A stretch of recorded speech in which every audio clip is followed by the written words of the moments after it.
più che un'eterna incompiuta sembra una eterna non partita mai, un po' una Salerno-Reggio Calabria del Veneto, se vogliamo, ecco, oppure di Padova, per essere un po' più precisi dal punto di vista locale. Un evidente malcontento emerge dalle parole di Antonino Pipitone, medico dell'ULSS Padovana, rappresentante di Padova Bene Comune.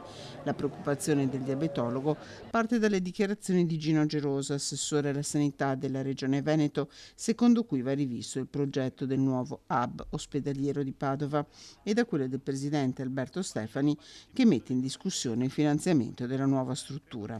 Oggi ci sono pazienti che per fare un TAC, una risonanza, una PET devono scendere al piano terra, devono essere caricati in barella, messi in ambulanza, andare dall'altra parte della struttura ospedaliera, fare l'esame, ritornare indietro, pazienti anche complicati, gravi, che hanno avuto interventi chirurgici. Il nuovo ospedale serviva a risolvere tutti questi problemi e dare una prospettiva per la sanità padovana. Penso che il presidente Stefani si assume una grande responsabilità facendo saltare questo progetto. A preoccupare Padova Bene Comune anche il rimodulato finanziamento del nuovo ospedale.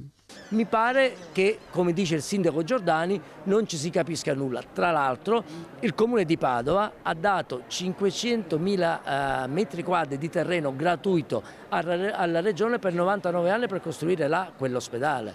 Se continua così il danno è anche economico per il comune, non solo dal punto di vista sanitario.